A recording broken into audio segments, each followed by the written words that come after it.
Welcome back to the Real Arsenal Deal podcast. This is Rav, your host, as always. Welcome wherever you are in the world. I hope you are all well, and thank you so much for tuning in.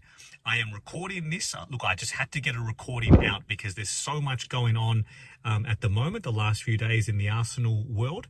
I'm recording this Saturday afternoon here in a freezing cold Melbourne winter's day. It's the end, almost the end of winter here. It's spring due in a couple of days, but you most certainly wouldn't know it from the weather outside. So, like all professional content creators, I am recording this in my car as I speak, in between my son's sports. So I've got a little window of time before I need to get out of the car and go and collect him, pick him up and get him home. But as I said before, I just had to record because it has been a very, very busy, eventful few days. I've got my list of notes that I'm going to bang through. And that's without even mentioning, of course, a massive match away to Anfield this weekend. Absolutely huge. What an early season test for Arsenal. Going away to Anfield, going away to the Premier League champions, Liverpool.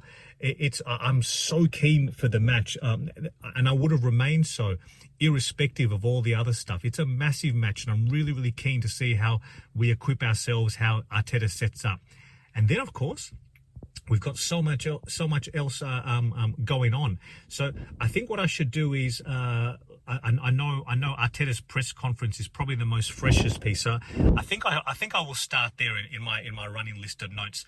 Please stick around though, because I'm also going to be covering. I'm going to be talking about the Anfield match in more context. There's, of course, the Eberechi Eze, just the wave of emotion that I've been riding the last few days, enjoying all of the content. Havertz has had knee surgery confirmed. Piero, Hincapie is all but signed. And once Ornstein sends the tweet, you know how close we are. That's a very exciting and a very unexpected piece of transfer business to talk about. Very close to exits on Kiwior and Reiss, and of course the Champions League draw, which I'll cover as well. So in the interest of time, let's just get straight into it. I will start with Arteta's press conference. He, as we always expect, right, he's not going to come out and blatantly say if someone is available or not. So Saka, of course, was obvious because the club he all but confirmed it is a hamstring strain. He doesn't give you an indication. I mean, he really does, of how many weeks we're talking about. He looks more short term. He looks to the immediate the next milestone, the next match, and he's basically said that Saka will miss the Anfield match. Which, look, I think we all expected that anyway. Pleasingly, though, it does seem that it is at the lowest scale, a lower grading of hamstring injury. Look, if you're like me, when he went down last week and he came off and you saw that image of him clutching his right hamstring, maybe I'm just a worrywart, but I was thinking, here we go. We were talking another lengthy layoff. Is that type of feeling that I guess is a bit of a legacy of last season, where it seemed that almost every injury we were sort of punished to the maximum on them, and there was just the scale of our hamstrings. I think the best case scenario we had with Martinelli's hamstring, he missed about 6.5 weeks. But then, of course, there was Havertz, Gabriel, Saka all had hamstring surgeries and were out for several months at a time. So, thankfully, in this respect, it is a more minor injury, and however, he's still expected to be out of action for a few weeks. Which there's no other way to dress that up. It's a blow. It's a blow no matter who the opposition is. But going to the reigning champions, going to Anfield, we want our best players out there, of course. And in addition to Kai Havertz, it's a massive blow for Arsenal to not have them in the squad, not have them available. So what Arsenal have done, like I've continually said and many others have said, we have built a squad now that we can actually have first team quality options, the players of the caliber of Madueke, Gyökeres, to step in for these players, rather than, and look, and I'll say this, I always disclaim it with all due respect. I don't pile on into individuals here. This is not the channel for that. So I mean no disrespect when I mention the likes of Raheem Sterling or Nathan Butler-Oedeji. Like this is just a thing from last season that we've now learnt from, that we cannot just restrict ourselves and limit ourselves to these types of options. We have built we have leveled up a squad to be able to cater for all these sort of unforeseen circumstances. So in that respect, I do believe look, I'll just come out and say this. I might sheepishly be retracting this in a few days, but I think we're going to win. I think we're going to win at Anfield. I've just got that vibe. I've got that feeling. You might be shaking your head and wondering what the hell are you talking about, Rav? And you probably have a good point, because we haven't won there since that Diaby match and the Cazorla match back in 2012, September 2012. I remember it like yesterday. I landed in New York that day, and I watched it from. I wish I remembered the pub's name. It just escapes me right now when I need it. But I watched it with some New York Gooners, and it was sensational. It was early morning kickoff. I loved it, and just Diaby put on a masterclass and just really gave us an indication of what could have been. It was such a shame that his injury was his career was derailed by injuries, because he was a magnificent footballer, very elegant, beautiful to watch, and he did he controlled that game. That's why I keep calling it the Diaby match, because it was his pitch, right? He was immense. But fast forward into now, Arsenal have still yet to win there. We've got a very good head-to-head record against the big six teams in the last 3 to 4 seasons. Credit to all involved, credit to Arteta, because we used to get pummeled by the big boys. I mean, time and time again, especially in the latter stages of Arsene Wenger's career. But we've largely arrested that, and we have a fantastic record against the big six. So this time, I'm thinking we're going to go there, and we're going to go one better. So that's just that's just my opinion, and I certainly hope I'm not wrong. I'll happily put my hand up in a few days' time and say that I got that wrong. But just back to Mikel's press conference. Of course, he was very glowing about Eze. His energy, his enthusiasm, it's absolutely infectious, isn't it? It's so beautiful to watch. What a story. It's such a unique situation. And he also confirmed, and in fact, I think the club confirmed earlier in the day, or maybe it was the day before, the club issued the press release, the statement about Kai Havertz. So he has had knee surgery as well. Again, off the back of relative to last seasons, when there were very major, severe surgeries that forced them out of action for many months at a time. The wording is always crucial here. The devil's in the detail. So Arsenal have referred to it as a minor knee surgery. I saw Kai posted on Instagram with a big smiling, beaming face with his thumbs up. So I think he knows that this was the correct course of action, and this is what's going to get him back out in an Arsenal shirt sooner rather than later. So look, anytime you do a knee surgery, of course, it's significant. So relatively speaking, though, it is one of the more minor surgeries. So again, I'm not going to pretend to be an expert here. I'm just going off my own experiences. I've had a few knee surgeries, including ACLs and knee reconstructions. Sometimes in the aftermath, there was some build-up and some fluid in there, and some things rubbing against the cartilage in there. I needed a little cleanup, and that was like just a little day in, day out procedure, an arthroscope, and then you go in, you go out, keyhole surgery. Yes, it's sore and swollen for a couple of weeks after, but you sort of largely back into the swing of things shortly thereafter. So if it's something similar to that, then I'm hoping I think someone used the term or the reference single-digit weeks. I'm not sure if that came from Arteta or not. Apologies if so, but it looks like it's going to be under 10 weeks, which, look, you have to take that as a win. Given the severity of the scale with knee injuries, I mean, we full well know what that means, right? We've got Jesus just still recovering from his ACL injury in January. That I think this is a mini bonus for Arsenal. And what's so pleasing, and this is a point I really want to hammer home, what's so pleasing is that the club have acted. So often, in the not too distant past, so often the club could have looked at a situation like this and thought, look, it's not that severe. We can make do with what we have for another 2 or 3 months, and we can just get by. And if we need to, we've got the January market, and we'll just reassess from there. But the club have acted. The club have acted in a way that I don't really recognise this Arsenal. this current iteration of Arsenal under Andrea Berta now, and clearly with those tangible learnings clearly from last season and the mistakes that we made, our inaction in the transfer market, the club are acting. We're acting like big boys. You know, we're acting like the real big boys in town that say, you know what, we're just going to stockpile. We're just going to add and buy and have all these contingencies because we gunning for trophies. We're gunning for multiple trophies. There's that hunger, that desire, and the fact that Josh Kroenke is in town as well. I thought it was very intentional to show him in the video on one of the videos posted about Eze's first day at Arsenal. He gave Eberechi Eze a hug, and that was fantastic. And there's meaning behind that because he was there. He was there at that pivotal board meeting, of course. I mean, we can't get a signing of this size and scale.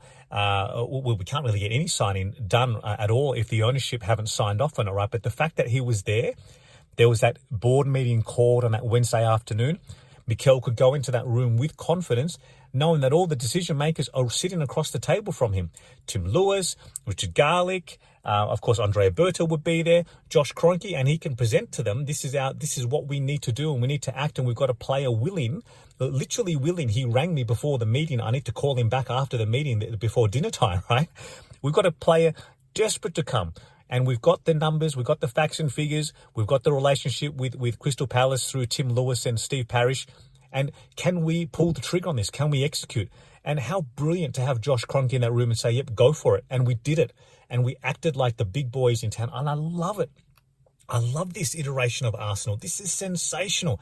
This is just, it sends tingles up my spine to see that, wow, look at the way we're acting, because historically, we do not act in this way. We so often feel, I so often get that sense of dread knowing that we commence the season 1 or 2, perhaps 3 players short.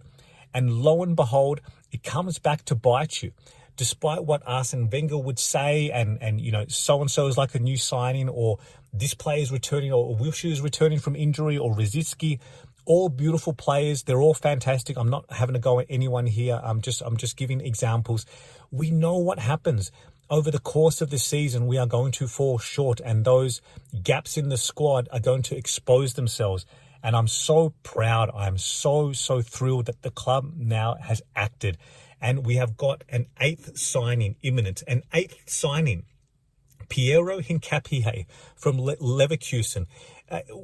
This is unprecedented. In my 30 years watching Arsenal, I've never seen ourselves conduct ourselves in such a swift and decisive, unified manner. It is brilliant.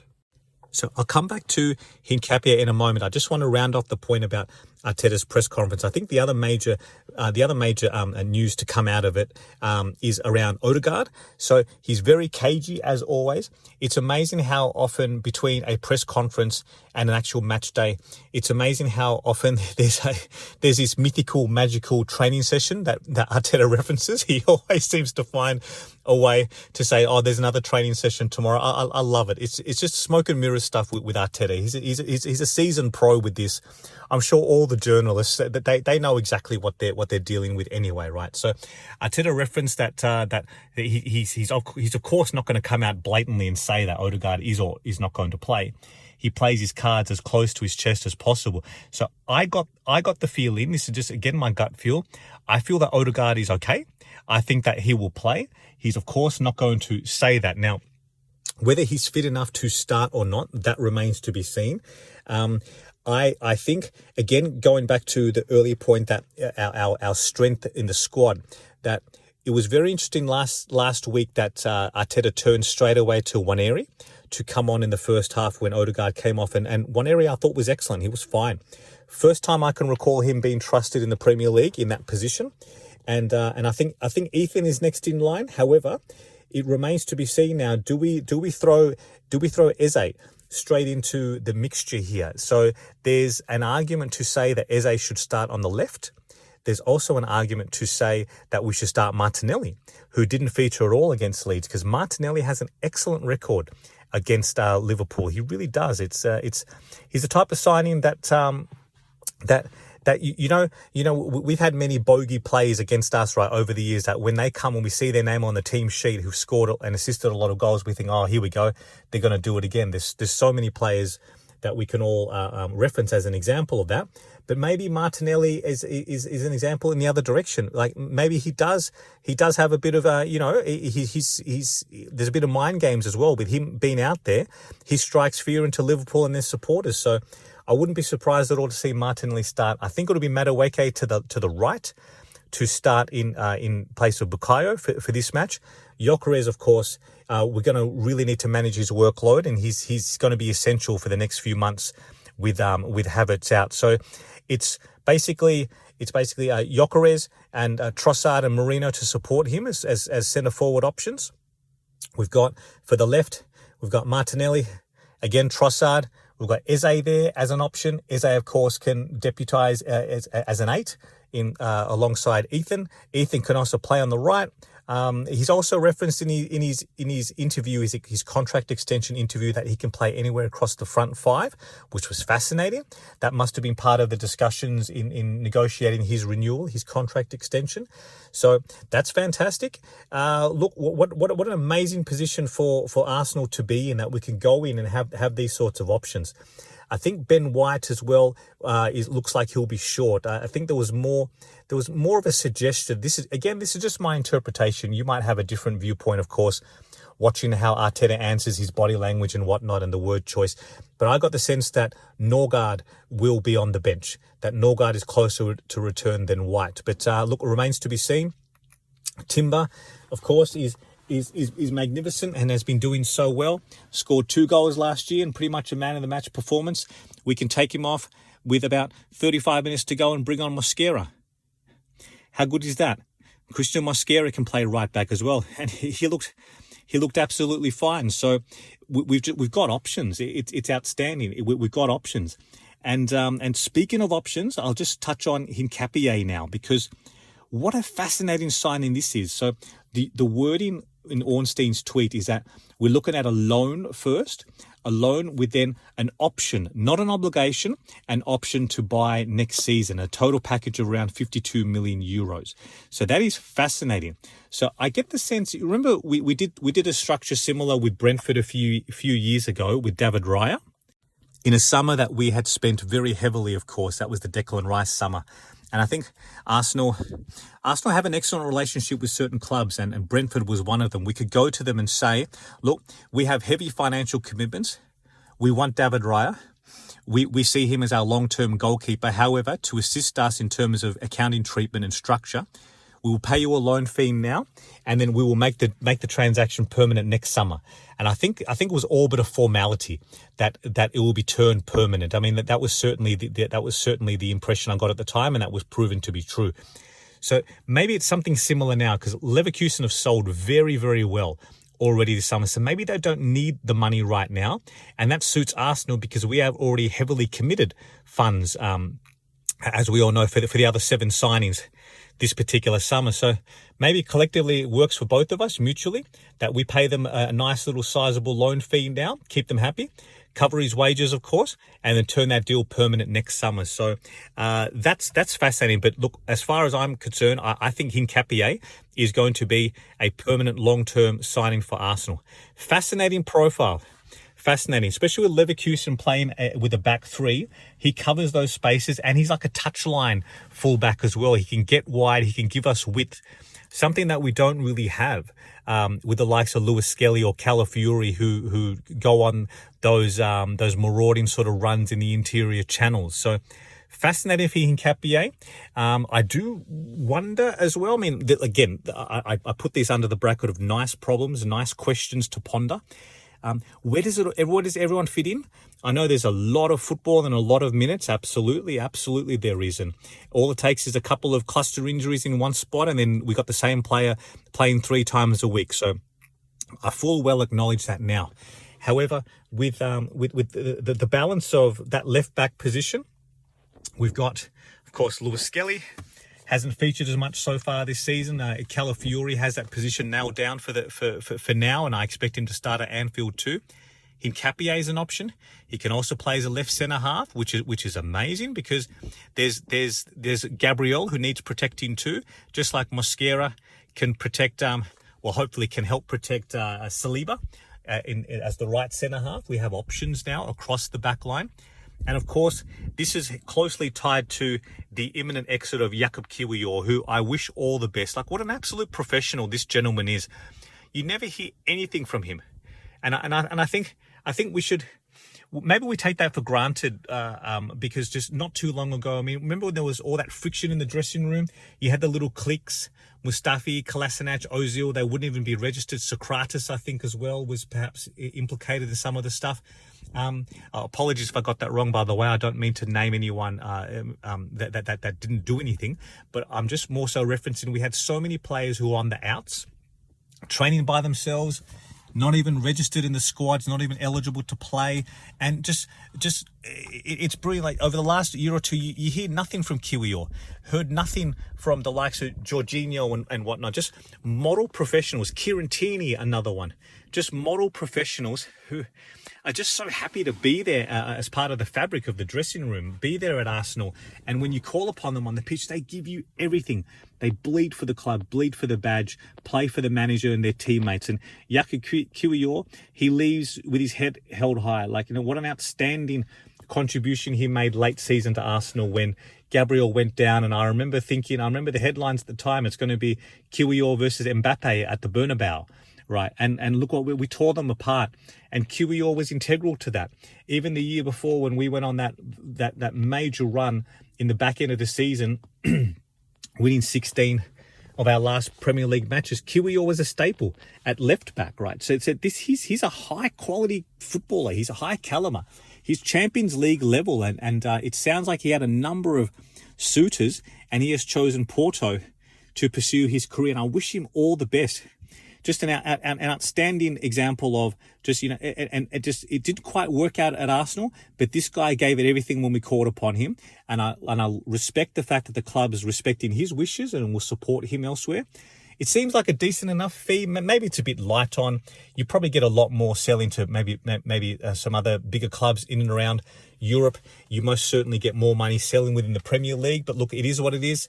It's around 28 million all-in euros million. It sounds like maybe it's a bit light for someone of his caliber. And sure, I understand that Chelsea probably would have got more, Liverpool would have got more, but look, it is what it is, right? Arsenal are certainly trying to enhance our standing as sellers, and that's going to take time. But from an accounting treatment point of view, he was purchased in the January window along with Jorginho a couple of years back now. So 2.5 years ago.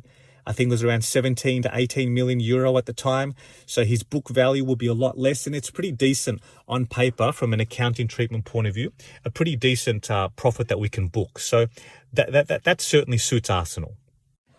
And speaking of profit, it looks like Reiss Nelson is in talks with Crystal Palace. I was about to say Fulham. My apologies. I got my notes wrong. I read my notes, said Fulham, but that was old news. That was earlier in the window, right, that they were linked. But this is definitely Crystal Palace. I think off the back of the Eberici Eze Swift transfer business, I think there's a good relationship between the two clubs. And supposed fee is reported around the £15 million mark for Nelson, which I think is excellent.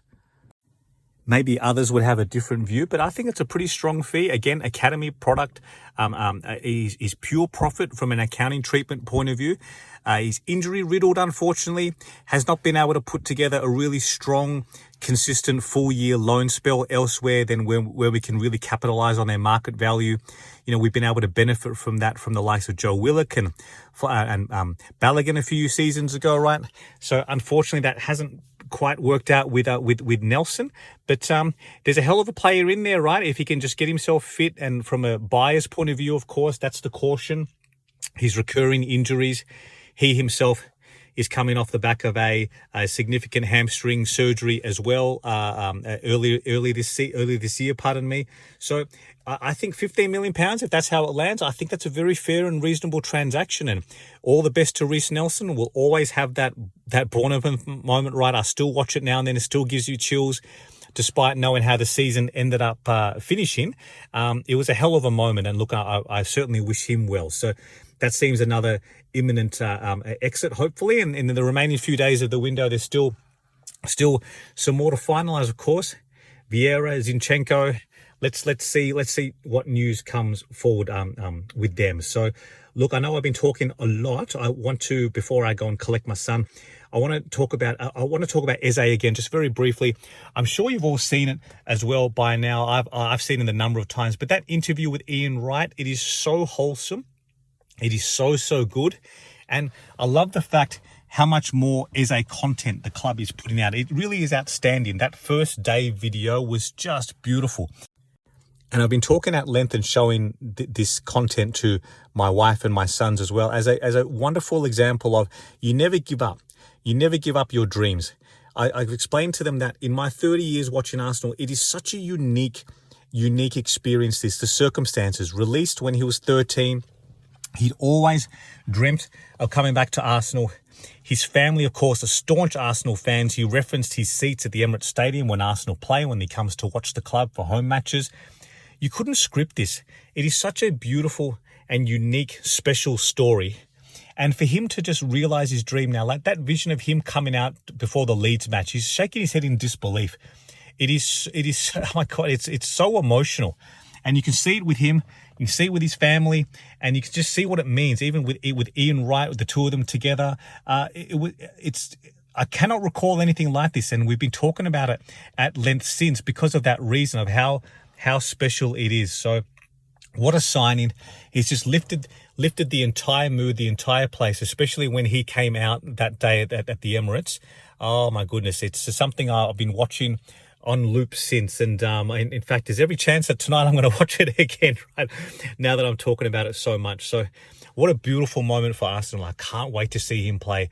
I think he will feature in some capacity at Anfield, so let's see how we go. Now, I'm aware this recording is dragging on, so what I wanted to finish on is the Champions League draw. So I actually think Arsenal have done quite well with this. I'll just check my notes now because I will read. And I'm pretty sure I've got this in correct order too. So in order of opponent and venue, let's go. Yep, here we go. Let's see. So the 8 matches are, we've drawn Bayern at home, pardon me, Inter Milan away at the San Siro, Atletico Madrid at home, Club Brugge away, Olympiacos at home, of course, just like Bayern. I mean, that's a given, right? I think that's a prerequisite for a Champions League draw. Then Slavia Prague away, then Kairat from Kazakhstan at home, and then we finish off the group stage, Athletic Club Bilbao away. So I actually think this is a very, very decent draw considering the alternatives. Of course, now we have, pardon me, my voice is starting to go, but we have a very tough, I think we have a tough opening 3 fixtures. At least 2 of them are at home. I get the sense that we're going to do Inter Milan at the San Siro. You know, the club has a bit of a revenge factor of late. I don't think we should have lost that match. We certainly deserved a draw last season in the group stage. It was a type of penalty conceded that you only really see paid in Europe. Conversely, though, when Sommer clattered, he punched Marino in the head, right? Trying to clear that ball from a corner. And to me, that's a penalty. We deserved one. I think we should have come away there with a point. Bayern at home, I think we owe something to. Atletico Madrid at home, that's going to be a tough one. Simeone versus Arteta, that's going to be a fascinating watch. From there, if we can even manage 4, 5, perhaps 6 points from that opening 9, I think we're very well poised, because from there on, when I look at those remaining 5 matches, I certainly think we should be winning against Kairat at home, and thankfully we drew them at home, not that long away journey, that away trip to Kazakhstan, right, which is a hell of a long way to travel to and from. Outstanding for them, by the way, to qualify. What a moment for their players to come to the Emirates. It'll be brilliant for them. What an experience. But I'll look at the second half of that group stage, and I really think, especially with the squad we've now built, the options we have, we really should be looking to maximize points here. I don't want to get too far ahead of myself, and I'm not going to start talking about how many points we're going to finish on, and we're going to win 5 of these matches in a row or something. I'm not saying that. I think we are very well poised, very well equipped. We should be gunning for that top 8 finish again to get us to get us that extra break and avoid the 2 additional qualifying matches that happen around January, February. And there's already so many fixtures then, right? We don't need 2 more matches to be played then. That's that was kind of the beginning of the end for Arsenal last January when all the injuries started mounting and stacking on each other. So I think all things being equal, I think this is a very good draw for Arsenal. So, look, I'm going to round this one off there, and thank you so much again for listening and tuning in this far. If you could please be kind enough to leave me a like or subscribe on YouTube or your podcast platform of choice, Apple or Spotify, please consider giving me a review. A 5-star review would be most welcome, please, or any feedback or comments. If you have any questions for my next recording, please send them through. I will most certainly address it next time. And I'm going to be back on soon after the Arsenal-Liverpool match, hopefully talking about a resounding Arsenal win at Anfield. I'm quietly confident that we're going to go out there and we're going to make a statement. And I'm really, really keen for the match. I wish it was on tonight, to be honest. I'm raring to go. So thank you, as always, for listening. Look after yourselves. Check in with your loved ones. Be mindful of what you consume. Please reach out if you need any help, if you're struggling with anything. Let's all be kind to each other. Look after each other. And until I talk to you next time, come on, Arsenal.